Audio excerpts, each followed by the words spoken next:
Yo guys, what's up? It's your boy TRUEDBZK back with another video, and today I will be doing my review of the Dragon Ball FighterZ Rollback Beta. So, if you guys don't know, probably at this point, about a week ago, Dragon Ball FighterZ had its first official Rollback Beta. We don't know any news about future updates or anything like that, but we do know that Arc System Works is still working on the rollback update that they promised. So today I'm going to be talking about just the overall history of rollback and how, information has been passed on until we got the actual beta itself. And then I'll talk about the netcode, my experiences playing matches, and some of the glitches and stuff like that that I've experienced in the game. Now there are probably more or maybe less, but in my experience, I'm going to talk about how I went through this beta, which lasted a pretty long time. So a lot of players got a lot of experience with the beta. This is my very small portion of it, just so you guys know my impressions and where I hope the beta, well, not the beta, but rollback in general is going forward.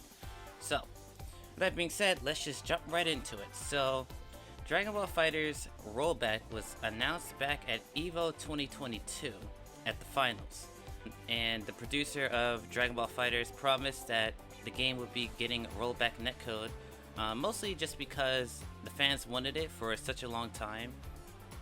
And at that point, Lab Coat 21 had been out, I think probably for a couple of months now, and so after Super Saiyan 4 Gogeta came out, we all just kind of assumed that the game wouldn't be getting more updates.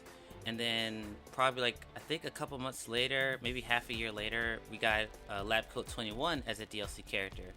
And we didn't get any other news but that.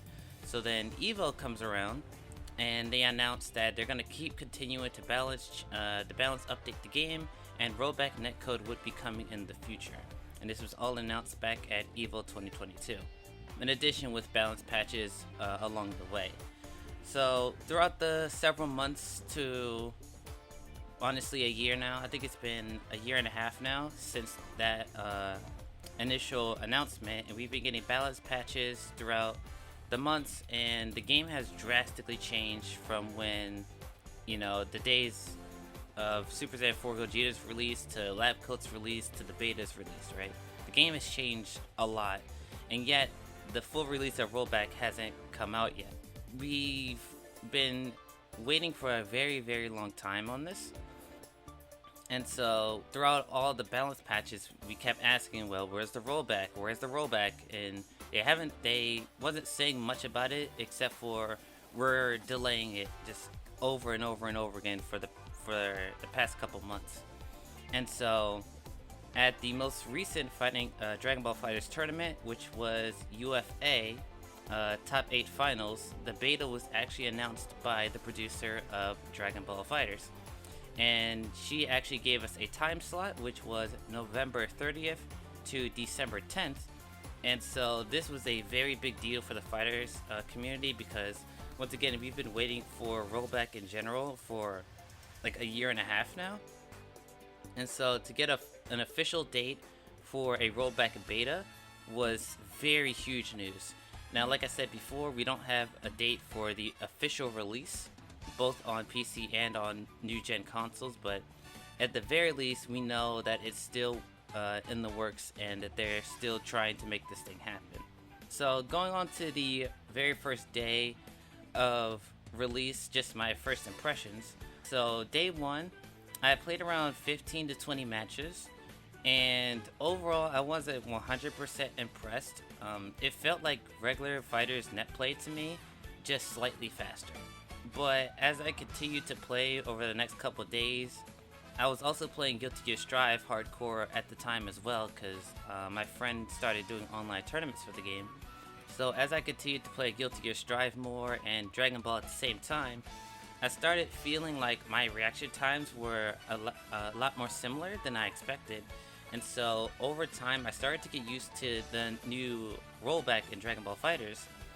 And so because of Dragon Ball FighterZ faster speed, just overall in terms of game flow, the rollback online overall felt negligible on a vast space, but like tiny little interactions, it really started to add up, and then I started to gradually get better at the game just overall as I continued to play.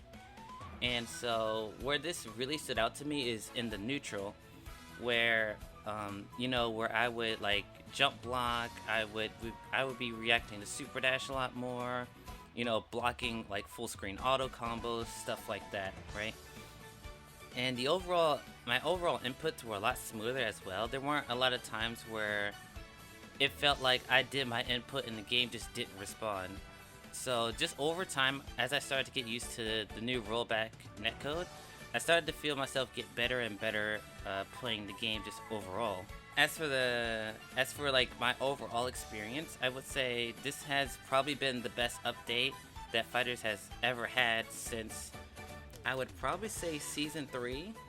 Like the launch patch of Season 3, where we got the 3 different assists. We got a lot of changes to the already standing system mechanics. We got limit break, which you guys know how I feel about limit break, but like the overall balance of the game, they got rid of fuzzies, stuff like that. Like the Season 3 update patch was honestly still probably my favorite update the game has ever released, but the rollback beta is definitely a very close second.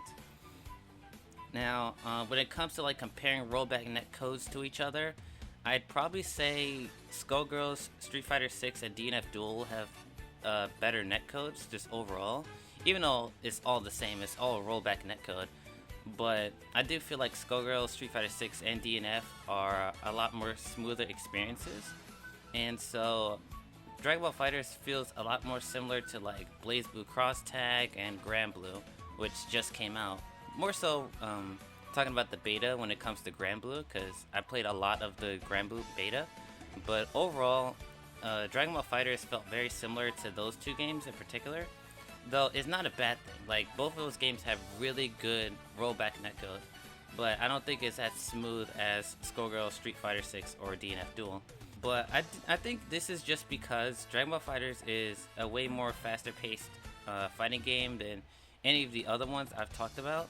So like I said, the changes to when it comes to like reaction time from rollback, I don't want to say it's like negligible, but it's more like they're I should say they're a lot more situational than like other games that are a lot slower paced, where you can like feel like your character moving very slowly and like trying to like out footsie them. Where Dragon Ball is more like you run and gun, right? You're running your team gameplay, like you're going in playing neutral, stuff like that. So like you're already like doing a lot in the game, and so you can really tell outside of like just the connection overall being better, having your inputs being a lot smoother.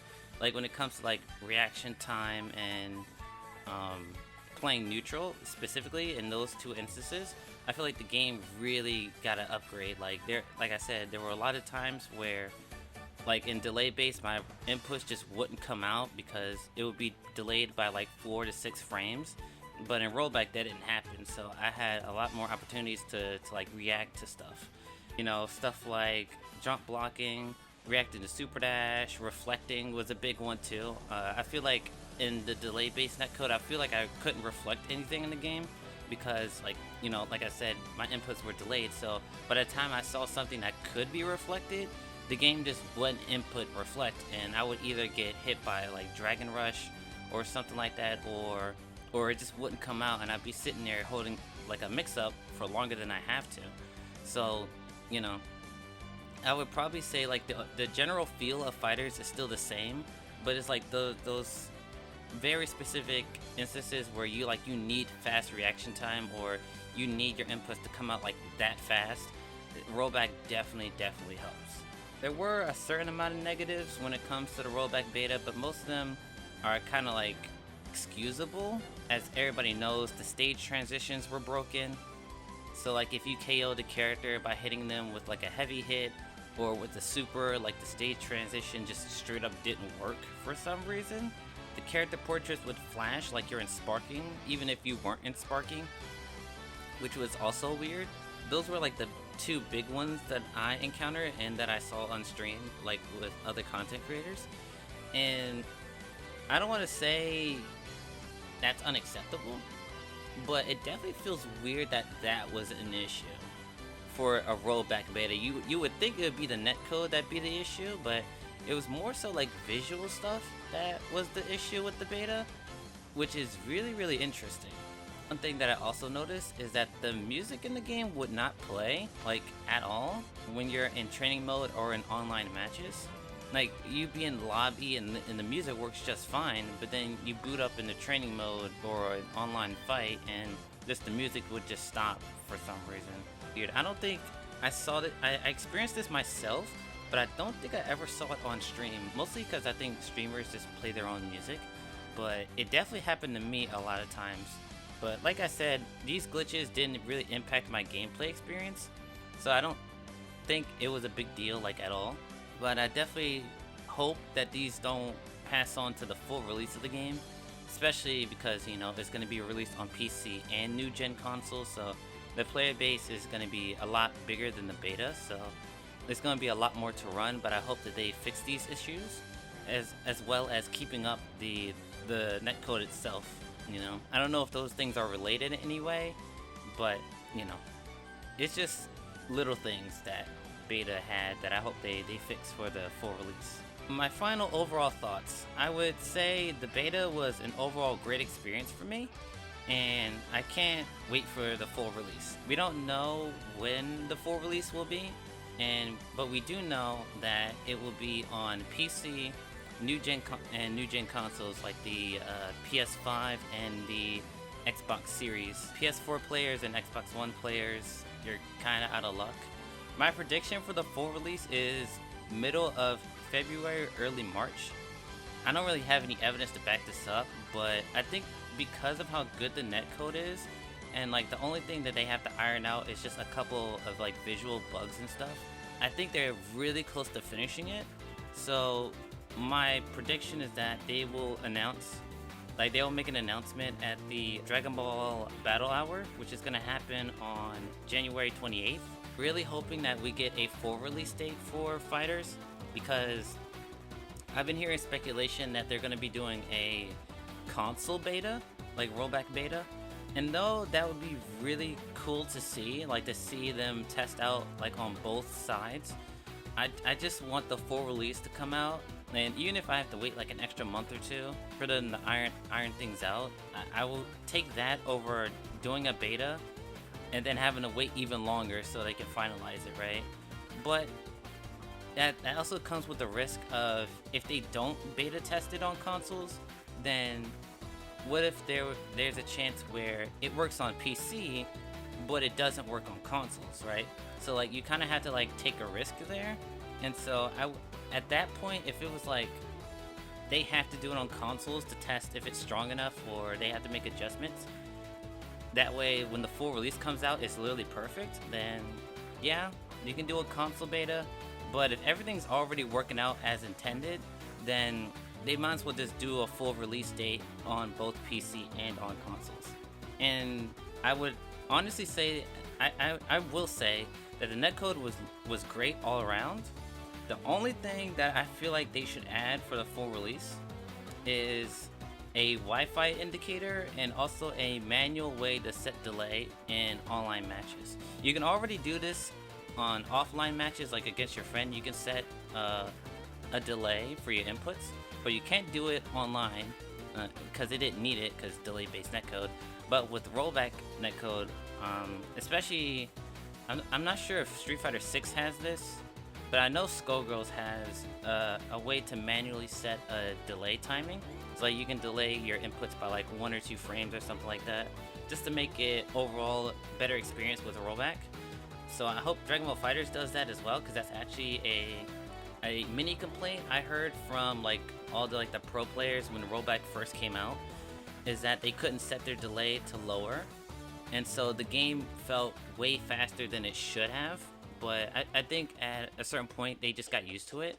So I don't think that one is necessary, but it would be good. But we definitely need a Wi-Fi indicator, because even though Rollback netcode was great on Steam or on PC just in general, people were still playing on Wi-Fi and the connections would be horrendous. So Wi-Fi can't save you in Rollback netcode. I'm sorry, you guys gotta use the Ethernet cord. I'm sorry to say this, but this is just how it is.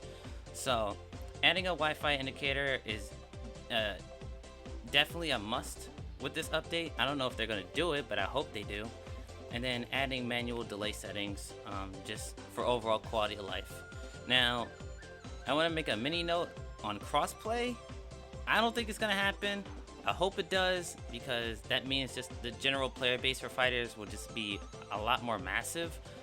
But I'm not hoping for crossplay. I feel like crossplay and Rollback, I think Rollback is already a big enough job for the team already, that adding crossplay on top of it is something I don't think that they have the strength to do at the current point in time, but who knows. But definitely when the Fighters 2 comes out, definitely be on the lookout for crossplay.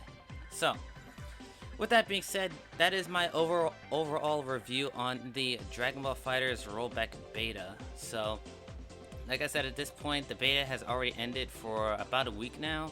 So I think everybody else has already said their piece on the beta itself and Rollback in general.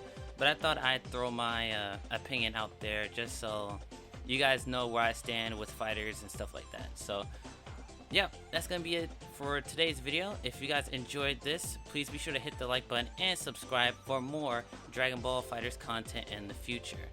And once the Rollback officially be announced, you bet it will be on the channel, and I will be playing it for the long haul. So, with that being said, guys, I hope you guys have a wonderful evening, and I'll see you guys next time.